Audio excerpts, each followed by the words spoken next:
High বন্ধুরা, তোমরা সবাই কেমন আছো? আশা করি ভালো আছো। বন্ধুরা, তোমরা গল্প শোনার জন্য একেবারে সঠিক জায়গায় এসে পড়েছ। আর আমাদের চ্যানেলের গল্প শুনলে রস ঝরবে ঠপাট।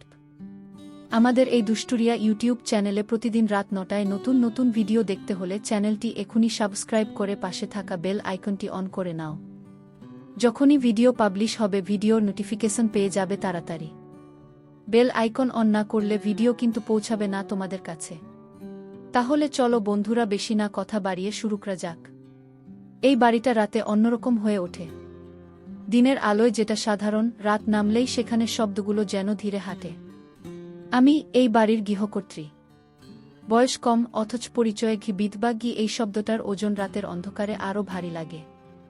স্বামী হারানোর পর অনেক রাত কেটেছে জানালার পাশে দাঁড়িয়ে। বাতাস আসে যায়, মানুষের কণ্ঠ আসে না। সেদিনই সে এল। ভাড়াটে, এই পরিচয়টাই যথেষ্ট ছিল। প্রাপ্তবয়স্ক, শান্ত, অল্প কথা বলে। চোখে এমন এক স্থিরতা যেটা সহজে কারো দিকে তাকায় না, কিন্তু তাকালে মনে হয় সময় থেমে গেছে। চুক্তির কাগজে সই করার সময় আমাদের হাত কাছাকাছি এসেছিল। ছুঁয়েছিল কি না জানি না, কিন্তু বুকের ভেতর হালকা একটা কাঁপুনি উঠেছিল। অকারণ, অপ্রয়োজনীয়, তবু বাস্তব। রাতে আমি আমার ঘরে, সে নিচতলায়। পুরো বাড়িটা নিঃশ্বাস নিচ্ছে এমন মনে হচ্ছিল। দেয়ালের ঘড়ির শব্দ, দূরের ট্রেনের হুইসেল, আর মাঝে মাঝে নিচতলা থেকে আসা তার পায়ের শব্দ। খুব সাধারণ শব্দ, কিন্তু কেন যেন শুনে থামতে ইচ্ছে করছিল। আমি আলো নিভিয়ে শুয়ে পড়লাম। ঘুম এলো না। হঠাৎ দরজার বাইরে একটা শব্দ। কেউ কিছু বলেনি, তবু আমি জানতাম সে। ভয় হয়নি, অদ্ভুতভাবে একটুও না। আপনি জেগে আছেন? তার কণ্ঠ নরম, খুব নিচু, যেন এই বাড়ির নিয়ম জানে রাতে জোরে কথা বলা যায় না। আমি দরজা খুলিনি, তবু উত্তর দিয়েছিলাম, হ্যাঁ গো। একটা দীর্ঘ নীরবতা, তারপর শুধু একটা কথা, এই বাড়িটা রাতে খুব আলাদা লাগে কি? আমি কিছু বলিনি, কিন্তু বুকের ভেতর স্বীকার করেছিলাম, হ্যাঁ, আলাদা লাগে। বিশেষ করে যখন কেউ সেটা বুঝতে পারে। সে চলে গেল। তার পায়ের শব্দ ধীরে ধীরে মিলিয়ে গেল অন্ধকারে। কিন্তু সেই রাতের পর থেকে বাড়িটা আর আগের মতো রইল না। নীরবতা আর নিঃশব্দ থাকল না, তার ভেতর লুকিয়ে পড়ল প্রশ্ন। আর সেই প্রশ্নের নাম টান। এটা ভুল কি না আমি জানতাম না। শুধু এটুকু বুঝেছিলাম, এই ঘরে এই রাতে কিছু একটা শুরু হয়ে গেছে। পরদিন সকালটা খুব সাধারণ ছিল। সূর্য উঠেছিল, পাখি ডেকেছিল, আমি চা বানিয়েছিলাম। তবু মনে হচ্ছিল কিছু একটা বদলে গেছে। যেন রাতের নীরবতা দিনের আলোতেও লেগে আছে। সে নিচতলায় রান্নাঘরে দাঁড়িয়েছিল। আমার দিকে তাকিয়ে ভদ্রভাবে হাসল। অতিরিক্ত কিছু না, কিন্তু চোখ দুটো যেন প্রশ্ন করছিল, গত রাতটা কি শুধু আমারই মনে আছে? আমি চোখ সরিয়ে নিলাম। বিধবা হয়ে যাওয়ার পর থেকে আমি অভ্যাস করে নিয়েছি দৃষ্টি নামিয়ে রাখতে। নিরাপদ থাকে। চা ভালো হয়েছে, সে বলল। আমি শুধু মাথা নেড়ে দিলাম। সেই দিনটা ও বাড়িতেই ছিল। বাইরে যাওয়া হয়নি। দুপুরে বই পড়ল, বিকেলে জানালার পাশে দাঁড়িয়ে ফোনে কারো সঙ্গে কথা বলল, নাম বলল না। আমি জিজ্ঞেস করিনি। রাতে আবার সেই শব্দ। নিচতলার বাতি নিভে গেল দেরিতে। তারপর সিঁড়ির ধাপের মৃদু আওয়াজ। আমি জানতাম সে সিঁড়ির কাছে দাঁড়িয়ে আছে। ঠিক আমার দরজার সামনে না, একটু দূরে। যেন সীমারেখাটা খুব ভালো করে জানে। আমি দরজা খুলিনি, কিন্তু শব্দটা থামিয়ে দিলাম না। আপনি কি কখনো ভয় পান? সে জিজ্ঞেস করল। প্রশ্নটা অপ্রত্যাশিত ছিল। আমি কিছুক্ষণ চুপ করে থেকে বললাম, ভয় না। শূন্যতা। আরেকটা দীর্ঘ নীরবতা। এই নীরবতাগুলোতে অদ্ভুত একটা কাছাকাছি আশা থাকে। শব্দ না থাকলেও বোঝা যায়। আমারও তাই, সে বলল। সেই রাতে আমরা আর কথা বলিনি। কিন্তু দরজার দুই পাশে দাঁড়িয়ে থাকা দুইটা মানুষ যেন একে অপরকে না দেখেও চিনে ফেলেছিল। পরদিন থেকে পরিবর্তনগুলো ছোট ছোট করে আসতে লাগল। আমি নামলে সে উঠে যেত। আমি জানালার কাছে দাঁড়ালে সে দূর থেকে তাকাত না, কিন্তু উপস্থিতিটা টের পাওয়া যেত। পাড়ার এক মহিলা হঠাৎ বলেছিল, নতুন ভাড়াটে নাকি? বেশ শান্ত ছেলে গু। আমি হাসিনি। শান্ত মানুষগুলোই সবচেয়ে বেশি শব্দ করে ভেতরে ভেতরে।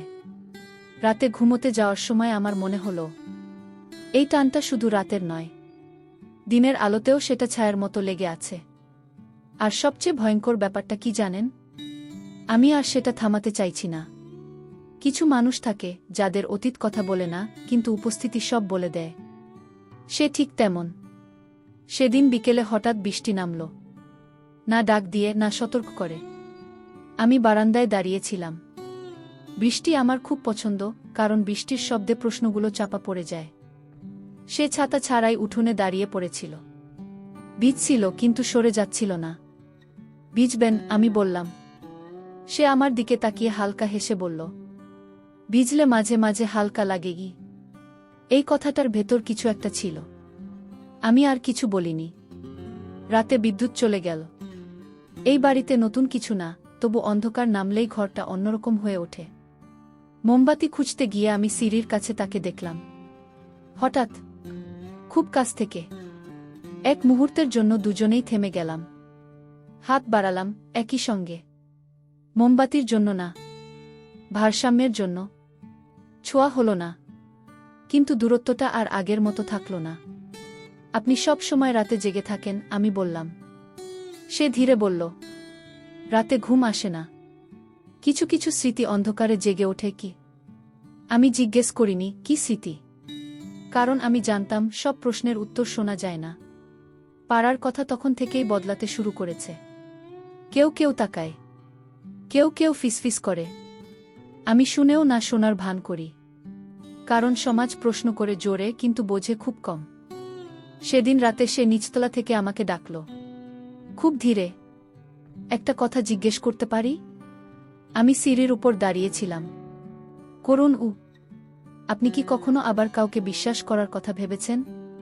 প্রশ্নটা বুকের ভেতর কোথায় যেন লেগে গেল। আমি কিছুক্ষণ চুপ করে থেকে বললাম, বিশ্বাস ভাঙার পর মানুষ সাহসী নয়, সাবধান হয়ে যায়। সে মাথা নেড়েছিল। আমি বুঝি। সেই মুহূর্তে আমি বুঝলাম, এই টান শুধু আকর্ষণ না, এটা দুইটা ভাঙা মানুষের মাঝখানে তৈরি হওয়া এক নীরব আশ্রয়। আর এমন আশ্রয় সবচেয়ে বিপজ্জনক। সেদিন সন্ধেটা অস্বস্তিকর ছিল। আকাশ পরিষ্কার, তবু মনে হচ্ছিল কিছু একটা জমে আছে বাতাসে। পাড়ার দু একজন মহিলা গেটের সামনে দাঁড়িয়ে কথা বলছিল। আমি বেরোতেই হঠাৎ চুপ। এই চুপ করাটাই সবচেয়ে জোরে কথা বলে। ভেতরে ঢুকে দরজা বন্ধ করলাম। বন্ধ দরজার শব্দটা কেমন যেন বেশি ভারী লাগল। সে নিচতলায় বসেছিল, আমার দিকে তাকিয়ে বুঝে ফেলেছিল কিছু হয়েছে। সব ঠিক আছে? সে জিজ্ঞেস করল। আমি মাথা নেড়ে বললাম, ঠিক না, কিন্তু অভ্যাস হয়ে গেছে। এই কথার পর সে আর প্রশ্ন করেনি। কিছু কিছু সময় প্রশ্ন না করাটাই সবচেয়ে বড় সঙ্গ। রাত নামার সঙ্গে সঙ্গে হঠাৎ ঝড় উঠল। বাতাসে জানালার কাচ কাঁপছিল। বিদ্যুৎ আবার চলে গেল। এই অন্ধকার আর শব্দের মধ্যে বাড়িটা যেন আরও কাছাকাছি এনে দিল আমাদের। আমি নিচতলায় নেমে এলাম। একলা থাকতে ইচ্ছে করছিল না। আমরা দুজন দুই পাশে বসেছিলাম। মাঝখানে একটা টেবিল। টেবিলের উপর মোমবাতির আলো কাঁপছিল, ঠিক আমাদের ভেতরের মতো। আমি একটা কথা বলি? সে বলল। আমি তাকালাম। বলুন। আমি এখানে এসেছিলাম লুকোতে, সে ধীরে বলল। নিজের কাছ থেকেই। আমি কিছু বলিনি, কারণ আমিও তো তাই করছি। সে বলল, তার শহরের জীবন, হঠাৎ ভেঙে যাওয়া একটা সম্পর্ক, আর এমন এক অভিযোগ যেটা প্রমাণ হয়নি কিন্তু বিশ্বাস ভেঙে দিয়েছে। তাই এই বাড়িটা বেছে নিয়েছিলাম। সে বলল, এখানে কেউ প্রশ্ন করে না। আমি হেসে ফেললাম, হালকা তেতো হাসি। এই পাড়া কিন্তু খুব প্রশ্ন করে। কি? ঝড়ের শব্দ বাড়ছিল। এক মুহূর্তের জন্য আলো নিভে গিয়ে আবার জ্বলে উঠল মোমবাতিতে। আমাদের চোখে চোখ পড়ল। কিছুক্ষণ কেউ কিছু বলল না। তারপর সে খুব স্পষ্ট করে বলল, আমি জানি এই টানটা ঠিক জায়গায় দাঁড়িয়ে নেই। এই কথাটা শুনে আমার বুকটা কেঁপে উঠল, কারণ আমি জানতাম সে একা নয়, আমিও জানি। আমি শুধু বললাম, কিছু অনুভূতি ঠিক ভুল বোঝে না, মানুষ বোঝে। এই কথার পর আমরা দুজনেই উঠে দাঁড়ালাম একই সঙ্গে। কিন্তু কেউ এগোলাম না। দরজাগুলো বন্ধই রইল, কিন্তু ভেতরের দরজাটা, সেটা কাঁপছিল। আর আমি বুঝলাম, পরের ধাপে না এগোলে এই নীরবতাই ভেঙে পড়বে। পরের কয়েকটা দিন অদ্ভুতভাবে শান্ত ছিল। এই শান্তিটা স্বস্তির নয়, ঝড়ের আগের থেমে থাকা বাতাসের মতো। সে আমার সামনে খুব কম আসছিল। আমি ইচ্ছা করেই কাজে ডুবে থাকতাম, কিন্তু এড়িয়ে যাওয়া মানেই ভুলে যাওয়া নয়, বরং অনুভূতিটা আরও স্পষ্ট হয়ে ওঠে। পাড়ার কথা এবার আর ফিসফিসে থাকল না। একদিন বাজার থেকে ফিরতে এক মহিলা সরাসরি বলেই ফেলল, আজকাল আপনার বাড়িতে আলো নাকি অনেক রাত পর্যন্ত জ্বলে গেল। আমি তাকালাম, হেসে বললাম, অন্ধকার ভয় পাই। কথাটা অর্ধেক সত্য। আমি ভয় পাই, কিন্তু অন্ধকারের নয়, অনুভূতির। সেদিন রাতে সে আমার দরজায় এল না।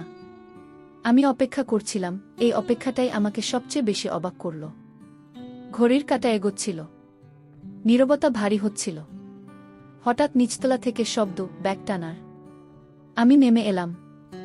সে দাঁড়িয়ে ছিল, ব্যাগ প্যাক করা। কোথাও যাচ্ছেন? আমার কণ্ঠ শান্ত ছিল, কিন্তু ভেতরে কিছু ভাঙছিল। সে চোখ তুলল। হ্যাঁ, এখান থেকে গু। আমি কিছুক্ষণ চুপ করে থাকলাম। তারপর বললাম, কারণটা কি? সে গভীর শ্বাস নিল। কারণ আমি বুঝতে পারছি, থাকলে সীমা ভেঙে যাবে। আর ভাঙলে আপনি সবচেয়ে বেশি কষ্ট পাবেন। এই কথাটা শুনে আমার চোখ জ্বালা করল, কিন্তু আমি কাঁদিনি। আপনি ধরে নিচ্ছেন, আমি বললাম ধীরে। আমি সিদ্ধান্ত নিতে পারি না গি। সে মাথা নিচু করল। আমি শুধু চাই না আপনার জীবনে আর একটা বোঝা হই।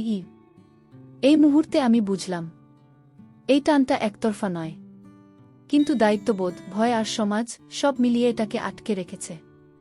আমি শুধু বললাম, চলে যাওয়ার সিদ্ধান্ত একটা সিদ্ধান্ত। সে আর কিছু বলল না। ব্যাগটা তুলে নিল, দরজার সামনে এসে থামল, ঘুরে তাকালো না। আমি বলিনি থামো, সে বলেনি থাকি। দরজাটা বন্ধ হলো, কিন্তু শব্দটা মনে হলো বুকের ভেতরে লেগে থাকল। সেই রাতে আমি ঘুমোতে পারিনি, কারণ বুঝতে পারছিলাম এটা শেষ না। শেষ হলে এত ব্যথা হতো না। কিছু কিছু সম্পর্ক শেষ হয় না, ওরা শুধু পরের সত্যের জন্য অপেক্ষা করে। ভোরের আলোটা ধীরে আসে, রাতের মতো জোর করে না, চুপচাপ ঢুকে পড়ে ঘরের কোণে কোণে।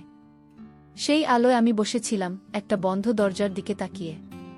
সে চলে গেছে, এই ভাবনাটাই ছিল সবচেয়ে ভারী। কিন্তু কোথাও একটা সন্দেহ জেগেছিল, কিছু কি সত্যিই শেষ হয় যদি তার ভেতরে এত প্রশ্ন বেঁচে থাকে। দুপুরের দিকে দরজায় শব্দ হলো, হালকা, পরিচিত। আমি উঠে দাঁড়ালাম, খুললাম। সে দাঁড়িয়ে ছিল, ব্যাগ নেই, চোখে রাতজাগা ক্লান্তি, কিন্তু সিদ্ধান্তের স্থিরতা। আমি চলে যেতে পারিনি, সে বলল, কারণ চলে গেলে ভেতরের প্রশ্নগুলো আরও জোরে কথা বলতো। আমি কিছু বলিনি, শুধু দরজা একটু খুলে দিলাম। এই ছোট্ট জায়গাটুকুই তখন সবচেয়ে বড় সিদ্ধান্ত। আমরা বসেছিলাম আগের জায়গাতেই, মাঝখানে সেই টেবিল, কিন্তু আজ মোমবাতি নেই, দিনের আলো যথেষ্ট। আমি থাকব, সে বলল, কিন্তু শর্ত আছে গু। আমি তাকালাম। বলুন। কোনো লুকোনো নয়, কোনো সীমা ভাঙা নয়। যদি কখনো মনে হয় এই টান আমাদের ক্ষতি করছে, আমি নিজেই চলে যাব গো। আমি দীর্ঘশ্বাস নিলাম, তারপর বললাম, আমি চাই না আরেকটা মানুষকে হারাতে, শুধু সাহসের অভাবে গু। এই কথার পর আমাদের মাঝে আর কিছু বলার ছিল না। সব সিদ্ধান্ত শব্দে হয় না, কিছু সিদ্ধান্ত চোখে লেখা থাকে। যদি এই গল্পটি আপনাকে স্পর্শ করে থাকে, তাহলে পরবর্তী ঘটনা শোনার জন্য অপেক্ষা করুন গু। আর বন্ধুরা, আমাদের এই গল্প এক্স ইউটিউব চ্যানেলে ভালো ভালো গল্প শুনতে হলে প্লিজ এখনই সাবস্ক্রাইব করুন এবং পরবর্তী পর্ব মিস করবেন না গে।